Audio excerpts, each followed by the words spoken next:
മനുഷ്യനല്ല സാധ്യം യമാക്കുന്നവൻ നിന്നോട് കൂടെയുണ്ട്. മനുഷ്യനാല സാധ്യമാക്കുന്നവൻ നിന്നോട് കൂടെയുണ്ട്. കർത്താവിൽ സന്തോഷം അവനൻ ബലം, പാരിതിൽ പാർക്കുന്നാൾ അവനൻ ബലം. അവനെന്റെ സങ്കേതം വിശ്രാമം നാൾ തോറും അവനെന്റെ സർവവുമേ. അവനെന്റെ സങ്കേതം വിശ്രാമം നാൾ തോറും അവനെന്റെ സർവവും. കർത്താവിന്റെ പരിശുദ്ധ നാമത്തിന് മഹത്വം ഉണ്ടാകുമാറാകട്ടെ. നാം ഉപവാസ പ്രാർത്ഥനയുടെ ഈ ദിവസത്തിലേക്ക് കടന്നു വന്നിരിക്കുന്ന സമയമാണല്ലോ. നാം ദൈവത്തിൽ നിന്ന് എന്ത് പ്രാപിച്ചു എന്നുള്ള ചോദ്യത്തിന് നമുക്ക് ഉത്തരം പറവാൻ ഉണ്ടായിരിക്കണം എന്നുള്ളത് ഉപവാസ പ്രാർത്ഥനയുടെ വിജയത്തിന് ആവശ്യമാണ്. ഉപവാസ പ്രാർത്ഥന ഇരുന്നിട്ട് എന്ത് കിട്ടി, അതുകൊണ്ട് എന്ത് പ്രയോജനം കിട്ടി എന്ന് ചോദിച്ചാൽ നിശ്ചയമായിട്ടും അതിന് ഒരു പ്രയോജനം വേണം. ദാവീദ് തന്റെ ജീവിതത്തിൽ ഒരു ഉപവാസ പ്രാർത്ഥന ഇരിക്കുകയാണ്. അതിന് കാരണം അവന്റെ കുഞ്ഞിന് ദീനം ബാധിച്ചിരിക്കുകയാണ്. അവന്റെ കുഞ്ഞിന് ബാധിച്ചിരിക്കുന്ന ദീനം അത് മാറിക്കിട്ടാൻ വേണ്ടി അവൻ അപേക്ഷിച്ചിട്ടും മാറിക്കിട്ടുന്നില്ല. അത് വചനത്തിൽ എഴുതിയിരിക്കുന്നത് ആ കുഞ്ഞിനെ ബാധിച്ചിരിക്കുന്നത് യഹോവയാണ്. അത് അവന്റെ പാപമാണ്. അങ്ങനെ ദിവസങ്ങൾ ഉപവസിച്ചു, കുഞ്ഞ് അവസാനം മരിക്കുകയും ചെയ്തു. അവൻ കുളിച്ച് തൈലം പൂശി ഭക്ഷണത്തിന് വന്നു. എല്ലാവരും അവരോട് ചോദിച്ചു, ഇതെന്താ നീ ഇങ്ങനെ ചെയ്യുന്നു? പലരും ഉപവാസം ഇരുന്നപ്പോ എന്നെ എഴുന്നേൽക്കാനും തൈലം പൂശാനും ഭക്ഷണം കഴിക്കാനും വിളിച്ചപ്പോ നീ സമ്മതിച്ചില്ല. ഇന്ന് കുഞ്ഞ് മരിച്ചപ്പോൾ നീ ഇങ്ങനെ ചെയ്യുന്നത് എന്താ? ദാവീദ് പറഞ്ഞു, ജീവനോട്ടിരുന്നപ്പോ എനിക്ക് അത് ചെയ്യേണ്ടിയിരുന്നു. കാരണം ദൈവത്തിന് എന്നോട് കരുണ തോന്നുമോ എന്ന് ആർക്കറിയാം? കർത്താവ് കരുണയുള്ളവനാണ്. കർത്താവിനോട് അപേക്ഷിക്കുക, എന്റെ വിഷയം കർത്താവിലേക്ക് വയ്ക്കുക. അത് തന്നെ മരണത്തോളം ഞാൻ ചെയ്യും. എന്നിട്ടും കുഞ്ഞു മരിച്ചുപോയി.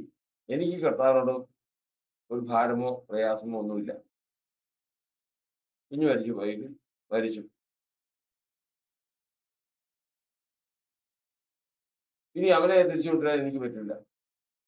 ഇനി ഞാൻ ഉപവസിച്ചിട്ട് കാര്യമില്ല. അപ്പൊ അവിടെ നിന്ന്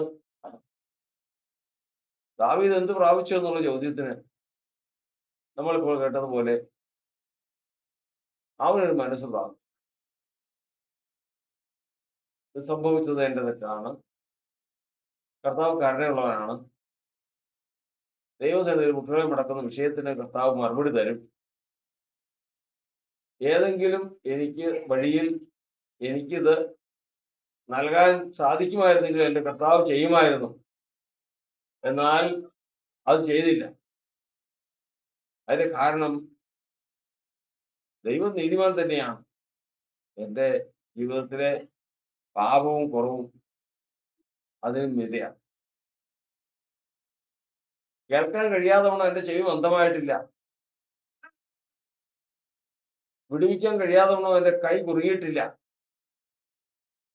എന്നാൽ നിങ്ങളുടെ അകൃത്യ നിമിത്തം ചെവി മന്ദമാകും, കൈ കുറുകും. ഇവിടെ കർത്താവിന്റെ കരം കുറുകുന്ന അനുഭവം, ചെവി മന്ദമാകുന്ന അനുഭവം. ഇത്രയും ദിവസം ഉപവസിച്ചിട്ടും അവന് അതിന് മറുപടിയും ക്രമീകരണവും ലഭിച്ചില്ല. അതിന് കാരണം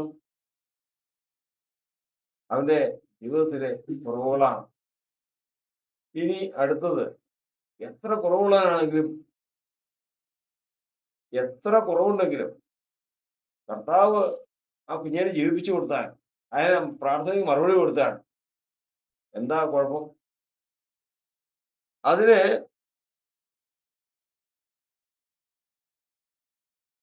അതിന് ആർക്കാണ് അതുകൊണ്ട് നഷ്ടം വരുന്നത്?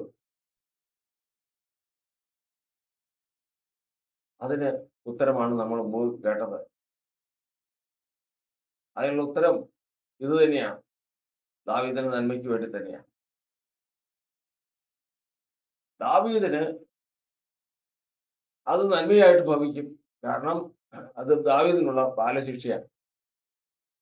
ദാവീദിനുള്ള ശിക്ഷയാണ്. അത് വിട്ടുമാറി അത് ലഭിച്ചാൽ മാത്രമേ ദാവീദിനെ കൊണ്ട് ഇനി പഴയതുപോലെ ഒരു ശുശ്രൂഷ ചെയ്യിക്കാനും ദൈവത്തിന് ഉപകാരമുള്ള ഒരു പ്രവൃത്തി ചെയ്യിക്കാനും സാധിക്കും. കർത്താവിന്റെ ആത്മാവ് നമ്മെ സഹായിക്കുമാറാണ്. എന്റെ പ്രാർത്ഥനയുടെ യാതൊരു കേട്ടതുകൊണ്ട് ഞാൻ അവനെ സ്നേഹിക്കുന്നു. കർത്താവിനുള്ള സ്നേഹം ഒരിക്കലും കുറയാൻ പാടില്ല. ദൈവത്തിന്റെ വചനം പറയുന്നത്, ഈ 7 ദിവസം ഉപവാസം ഇരുന്നിട്ടും ദാവീദിന്റെ പ്രാർത്ഥന കേട്ടില്ലെന്നല്ല, പ്രാർത്ഥന കേട്ടു, മറുപടി നൽകി തന്നില്ല. ദാവീദിന് കർത്താവിനുള്ള സ്നേഹം കുറഞ്ഞുമില്ല. തന്നെ മരണത്തിൽ നിന്ന് രക്ഷിപ്പാൻ കഴിവുള്ള ദൈവത്തോട് യേശു ഉറച്ച നിലയോടും കണ്ണീരോടും കൂടി അപേക്ഷിച്ചു, പ്രാർത്ഥിച്ചു. ഭയഭക്തി ഉത്തരം കിട്ടി. അതായത് ദൈവം കേട്ടു. യേശുവിന്റെ സ്നേഹം കുറഞ്ഞു പോയില്ല, പക്ഷെ ആള് മരിക്കുകയും ചെയ്തു. ഇന്ന് കർത്താവിന്റെ വചനത്തിൽ നമുക്ക് ലഭിക്കുന്നതെല്ലാം, നമ്മൾ ചോദിക്കുന്നതെല്ലാം കിട്ടിക്കൊള്ളണമെന്നില്ല, നമ്മൾ ആഗ്രഹിക്കുന്നതെല്ലാം പ്രാപിക്കണമെന്നില്ല. പക്ഷേ നമ്മുടെ പ്രാർത്ഥന കർത്താവ് കേട്ടു എന്ന് ഉറപ്പുവരുത്തി കർത്താവിനുള്ള സ്നേഹം എന്നാളും നിലനിൽക്കണം. കർത്താവ് അത് നൽകി തരുന്നുവെങ്കിൽ നല്ലത്, നൽകി തരുന്നില്ല എങ്കിൽ അതും നല്ലത്. എനിക്ക് കർത്താവിനുള്ള സ്നേഹം അതുകൊണ്ടൊന്നും മാറ്റം വരുന്നില്ല എന്ന് കണ്ടാൽ ദൈവത്തിന്റെ ദയയും കരുണയും തുടർന്നും എന്നാളും ദൈവത്തിന്റെ ജനത്തോടൊപ്പം ഇരിക്കും. അപ്രകാരം നമ്മുടെ ജീവിതത്തെ ഈ ഉപവാസ പ്രാർത്ഥനയിൽ കൂടി ദൈവത്തിന്റെ ഹിതപ്രകാരം ക്രമീകരിക്കുവാൻ കർത്താവ് ഇടവരുത്തട്ടെ. തുടർന്ന് അങ്ങോട്ടുള്ള ജീവിതം അവസാനം കർത്താവ് സാക്ഷി കൽപ്പിച്ചതുപോലെ എന്റെ ഹൃദയപ്രകാരമുള്ള മനുഷ്യൻ, ഈ സംഭവിച്ചതെല്ലാം ദാവീദ് ദൈവത്തിന്റെ ഹൃദയപ്രകാരമുള്ള മനുഷ്യനായി ആകും എന്ന് സാക്ഷ്യം പ്രാപിച്ചു.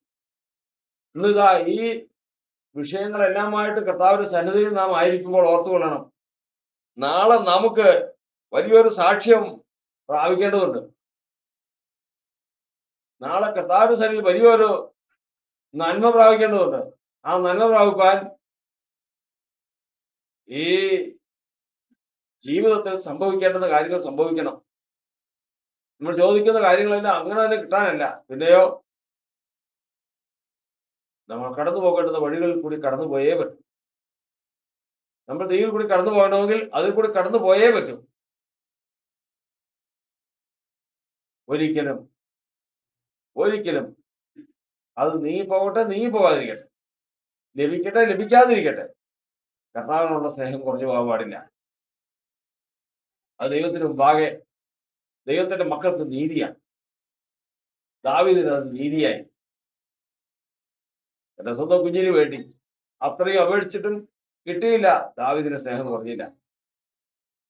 പിന്നീട് ദാവീദിനെ ദൈവം നയിച്ചത് അത്ര മഹത്തായിട്ടൊരു സ്ഥാനത്തേക്കാണ്. ഭൂമിയിലുള്ള മഹാന്മാരുടെ പേര് പോലെ ഒരു പേരാണ് ദൈവം ദാവീദിന് കൊടുക്കാനിടയായത്.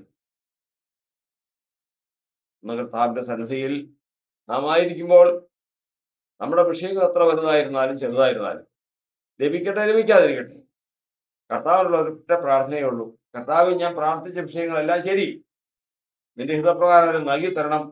എന്നാൽ അതിനേക്കാൾ ഉപരി എനിക്ക് നിന്നോടുള്ള സ്നേഹം കുറയരുത്, എനിക്ക് നിന്നോടുള്ള ബന്ധം കുറയരുത്. ഞാൻ നിന്നോട് നീരസപ്പെടാൻ പാടില്ല, ഞാൻ നിന്നോട് മുഷിയാൻ പാടില്ല. ആ പ്രാർത്ഥന നമ്മുടെ ജീവിതത്തിൽ ഉണ്ടായിരിക്കട്ടെ. പ്രാർത്ഥിക്കാം. പരിശുദ്ധനായ ദൈവം വിഷയത്തെ നമ്മെ അനുഗ്രഹിക്കുമാറാകും.